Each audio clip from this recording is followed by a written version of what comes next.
Je te remercie. Je t'invite à rester avec moi sur scène puisque je vais appeler Laurent et Marianne à nous rejoindre aussi.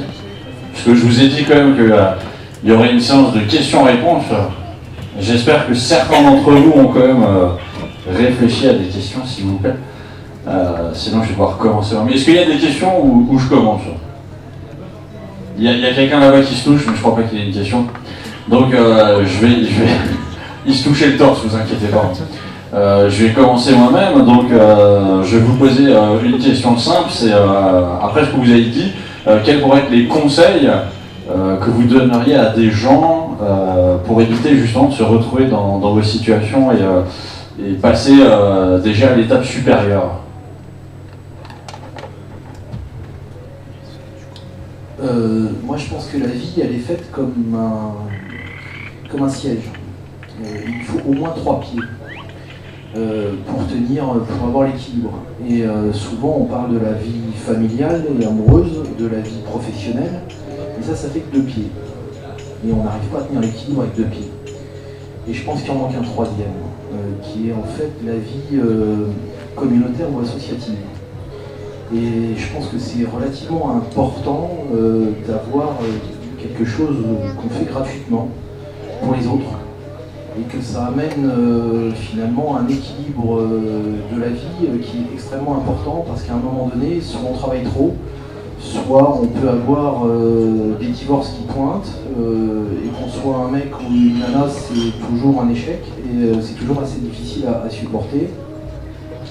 Donc je pense que dès lors qu'on arrive à avoir 3 pieds, on arrive beaucoup plus facilement à rester assis et à rester en équilibre. Et s'il y en a un qui vacille ou qui a quelques difficultés, on a quand même 2 autres sur lesquels on peut s'appuyer. Et je pense que c'est important dans la vie d'avoir ces trois pieds pour nous maintenir correctement en équilibre. Voilà, c'est un peu le conseil que j'avais à donner à tous. Merci Laurent. Marianne, Cédric, un petit mot? Marianne, profite pendant que tes enfants sont à tes côtés. Moi je pense qu'il n'y a pas de fatalité et que surtout il faut croire en soi et ne jamais douter de soi.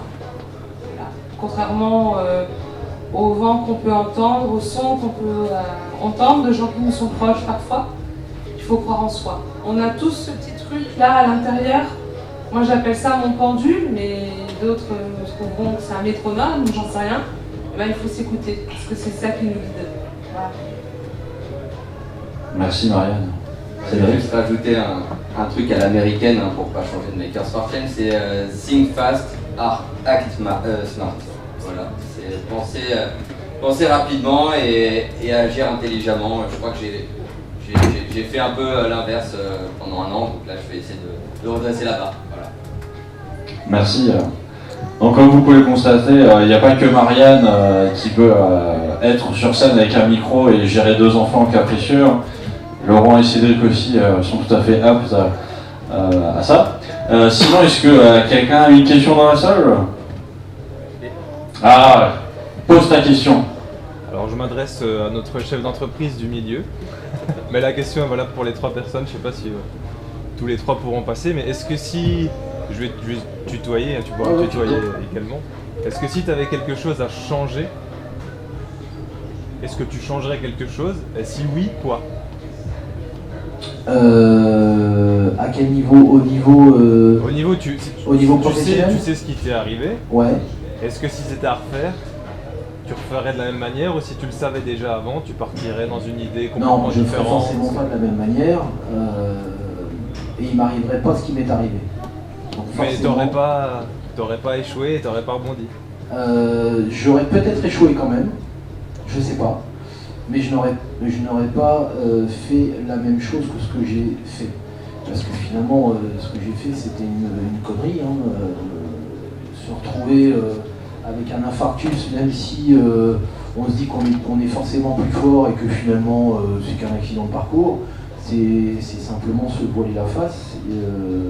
Quand on a un infarctus, c'est pas anodin, surtout quand on n'a pas vraiment d'effet précurseur ou j'avais rien du tout, ça m'arrivait d'un coup. Donc non, j'agirais. Je sais même exactement ce qu'il faudrait faire dans la même situation. Je peux même le dire, hein, c'est dans le fameux contrat que j'avais avec cette fameuse société, elle avait une date de fin, ce contrat. Ce contrat-là, il y a toujours une date de fin. Vous travaillez pendant le temps, vous faites tel travaux, et les travaux doivent être terminés à telle date. Et donc forcément, à telle date, c'était pas terminé, puisque vous voyez. Juridiquement, j'avais tout loisir de terminer. Et de dire, ciao, soit vous refaites un contrat, et je vous dirai quel prix ça coûte, soit je m'en vais parce que finalement mon contrat est terminé. Je ne l'ai pas fait parce que à cette époque-là, il me devait de l'argent.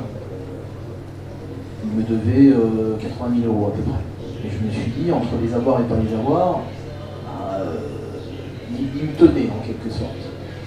Et quand je suis resté, je me suis aperçu qu'ils ont changé leur attitude et que 80 000 €, ils me devaient 80 000 €, c'était pas suffisant en fait.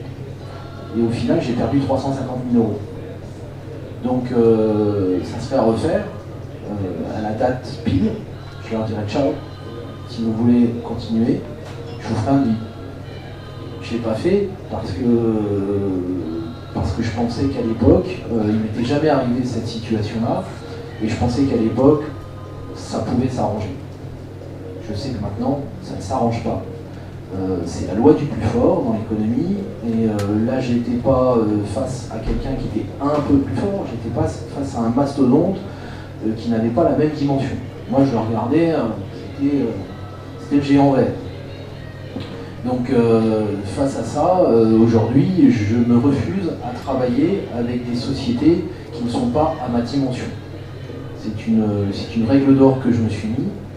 Et j'essaie justement souvent à des créateurs d'entreprises de leur expliquer un petit peu que vaut mieux travailler comme ça, parce que quand on est soit client, soit fournisseur d'une société qui est comparable à la nôtre, on a toujours une certaine importance. Quand on est client ou fournisseur d'une société qui est énorme, on n'a aucune importance. Et ça, c'est important. Voilà. Ok, merci. Même question pour Cédric ou Marianne, si vous voulez dire quelque chose. Chose qu'on pourrait changer. Si tu avais quelque chose à changer par rapport à ce que tu as connu. En ce qui concerne la maladie, on peut rien, pas grand, non, ça, c'est on différent. peut pas y faire grand-chose. Non, aujourd'hui, le bilan, je suis enrichie des erreurs et des difficultés. Et comme disait Laurent, et je le rejoins là-dessus, sans ça, on ne serait pas ce qu'on est. Enfin, en tout cas, moi, je ne serais pas ce que je suis. Je ne serais pas forcément meilleure ou moins bien, je serais juste différente. Et finalement, le chemin, c'est aussi de s'accepter tel qu'on est, et c'est apprendre à être soi. Et quand on crée une entreprise, je crois que ça fait... On est intrinsèquement notre entreprise. En tout cas, moi, c'est comme ça que je vis. Il a bien fallu transformer l'essai. C'est-à-dire que tout ce cheminement et tout ce combat-là, il a fallu faire en sorte qu'il ne soit pas vain.